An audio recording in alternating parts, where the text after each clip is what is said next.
जन्म जयंती के पावन अवसर पर उनकी जन्मभूमि में स्वागत करता हूं। आप सब रविदास जी की जयंती के पर्व पर इतनी दूर से यहां आते हैं। खासकर मेरे पंजाब से इतने भाई बहन आते हैं कि बनारस खुद भी मिनी पंजाब जैसा लगने लगता है। ये सब संत रविदास जी की कृपा से ही संभव होता है। मुझे भी रविदास जी बार बार अपनी जन्मभूमि पर बुलाते हैं।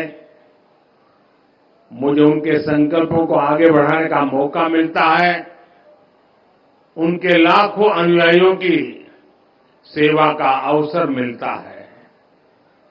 गुरु के जन्म तीर्थ पर उनके सब अनुयायियों की सेवा करना मेरे लिए किसी सौभाग्य से कम नहीं है। और भाइयों बहनों, यहां के सांसद होने के नाते, काशी का जनप्रतिनिधि होने के नाते मेरी विशेष जिम्मेदारी भी बनती है। मैं बनारस में आप सबका स्वागत भी करूं और आप सबकी सुविधाओं का खास ख्याल भी रखूं, ये मेरा दायित्व भी है। मुझे खुशी है कि आज इस पावन दिन मुझे अपने इन दायित्वों को पूरा करने का अवसर मिला है। आज बनारस के विकास के लिए सैकड़ों करोड़ रुपयों के विकास परियोजना का लोकार्पण और शिलान्यास होने जा रहा है। इससे यहां आने वाले श्रद्धालुओं की यात्रा और सुखद और सरल होगी। साथ ही संत रविदास जी की जन्मस्थली के विकास के लिए भी कई करोड़ रुपयों की योजनाओं का लोकार्पण हुआ है। मंदिर और मंदिर क्षेत्र का विकास, मंदिर तक आने वाली सड़कों का निर्माण, इंटरलॉकिंग और ड्रेनेज का काम, भक्तों के लिए सत्संग और साधना करने के लिए, प्रसाद ग्रहण करने के लिए अलग अलग व्यवस्थाओं का निर्माण, इन सब से आप सब लाखों भक्तों को सुविधा होगी। माघी पूर्णिमा की यात्रा में श्रद्धालुओं को आध्यात्मिक सुख तो मिलेगा ही, उन्हें कई परेशानियों से भी छुटकारा मिलेगा। आज मुझे संत रविदास जी की नई प्रतिमा के लोकार्पण का भी सौभाग्य मिला है। संत रविदास म्यूजियम की आधारशिला भी आज रखी गई है। मैं आप सभी को इन विकास कार्यों की अनेक अनेक शुभकामनाएं देता हूं। मैं देश और दुनिया भर के सभी श्रद्धालुओं को संत रविदास जी की जन्म जयंती और माघी पूर्णिमा की हार्दिक बधाई देता हूं। साथियों, आज महान संत और समाज सुधारक गाडगे बाबा की जयंती भी है। गाडगे बाबा ने संत रविदास की तरह ही समाज को रूढ़ियों से निकालने के लिए, दलितों वंचितों के कल्याण के लिए बहुत काम किया था। खुद बाबा साहब आंबेडकर उनके बहुत बड़े प्रशंसक थे। गाडगे बाबा भी बाबा साहब से बहुत प्रभावित रहते थे। आज इस अवसर पर मैं गाडगे बाबा के चरणों में भी श्रद्धापूर्वक नमन करता हूं। साथियों, अभी मंच पर आने से पहले मैं संत रविदास जी की मूर्ति पर पुष्प अर्पित करने, उन्हें प्रणाम करने भी गया था। इस दौरान मेरा मन जितनी श्रद्धा से भरा था, उतनी ही कृतज्ञता से भी भीतर महसूस कर रहा था। वर्षों पहले भी जब मैं न राजनीति में था, न किसी पद पर था, तब भी संत रविदास जी की शिक्षाओं से मुझे मार्गदर्शन मिलता था। मेरे मन में ये भावना होती थी कि मुझे रविदास जी की सेवा का अवसर मिले। और आज काशी ही नहीं, देश की दूसरी जगहों पर भी संत रविदास से जुड़े संकल्पों को पूरा किया जा रहा है। रविदास जी की शिक्षाओं को प्रसारित करने के लिए नए केंद्रों की स्थापना भी हो रही है। अभी कुछ महीने पहले ही मुझे मध्य प्रदेश के सतना में भी संत रविदास स्मारक एवं कला संग्रहालय के शिलान्यास का सौभाग्य मिला था। काशी में तो विकास की पूरी गंगा ही बह रही है। साथियों, भारत का इतिहास रहा है, जब भी देश को जरूरत हुई है, कोई न कोई संत, ऋषि, महान विभूति भारत में जन्म लेते हैं। रविदास जी तो उस भक्ति आंदोलन के महान संत थे जिसने कमजोर और विभाजित हो चुके भारत को नई ऊर्जा दी थी। रविदास जी ने समाज को आजादी का महत्व भी बताया था और सामाजिक विभाजन को भी पाटने का काम किया। ऊंच नीच, छुआछूत, भेदभाव, इस सब के खिलाफ उन्होंने उस दौर में आवाज उठाई थी। संत रविदास एक ऐसे संत है जिन्हें मत, मजहब, पंथ, विचारधारा की सीमाओं में नहीं बांधा जा सकता। रविदास जी सबके हैं और सब रविदास जी के हैं। जगतगुरु रामानंद के शिष्य के रूप में उन्हें वैष्णव समाज भी अपना गुरु मानता है। सिख भाई बहन उन्हें बहुत आदर की दृष्टि से देखते हैं। काशी में रहते हुए उन्होंने मन चंगा तो कठौती में गंगा की शिक्षा दी थी। इसलिए काशी को मानने वाले लोग, मां गंगा में आस्था रखने वाले लोग भी रविदास जी से प्रेरणा लेते हैं। मुझे खुशी है कि आज हमारी सरकार रविदास जी के विचारों को ही आगे बढ़ा रही है। भाजपा सरकार सबकी है। भाजपा सरकार की योजनाएं सबके लिए है। सबका साथ, सबका विकास, सबका विश्वास और सबका प्रयास, ये मंत्र आज 140 करोड़ देशवासियों से जुड़ने का मंत्र बन गया है। साथियों, रविदास जी ने समता और समरसता की शिक्षा भी दी और हमेशा दलितों, वंचितों की विशेष रूप से चिंता भी की। समानता वंचित समाज को प्राथमिकता देने से ही आती है।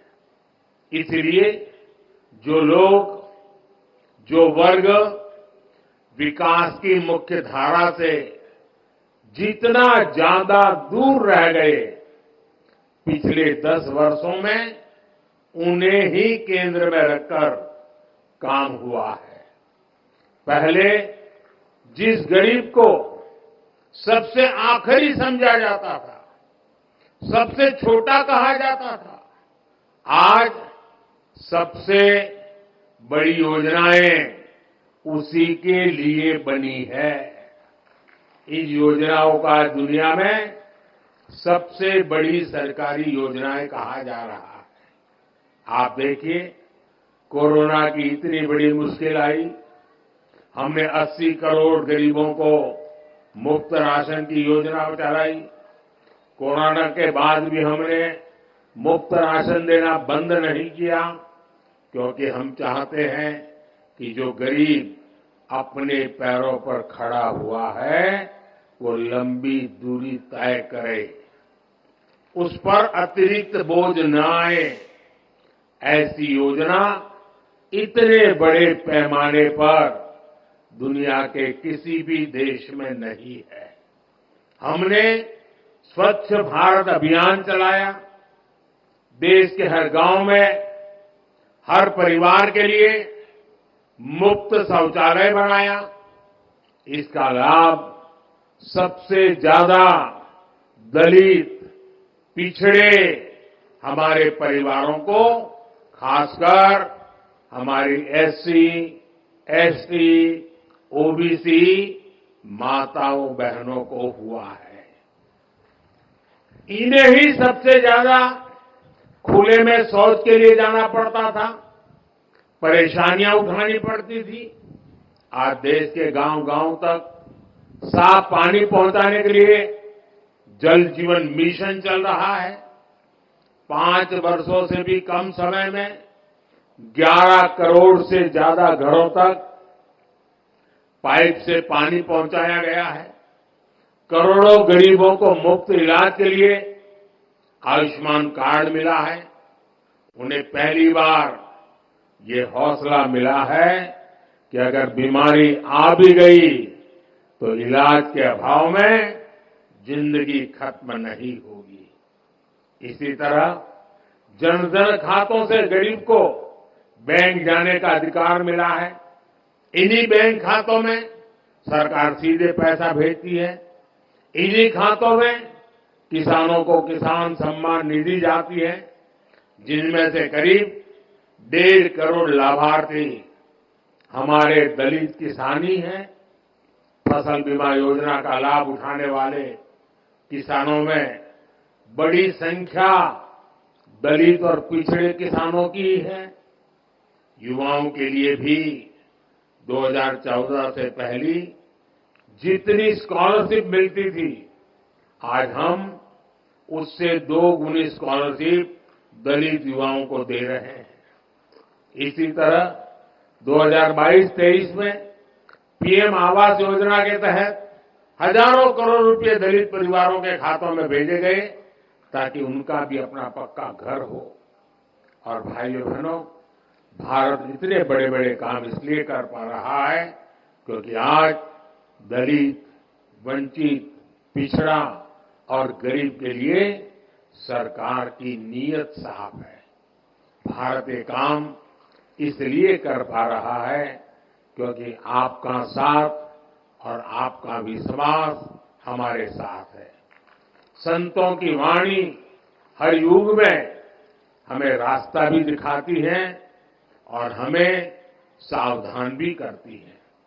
रविदास जी कहते थे, जात पात्र के फेर मही, उर्जी रही सब लोग, मानुष ताकू खात है, रैदास जात कर लोग।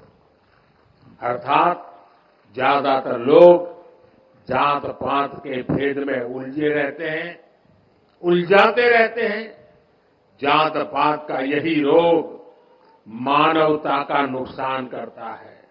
यानी जात पात के नाम पर जब कोई किसी के साथ भेदभाव करता है तो वो मानवता का नुकसान करता है।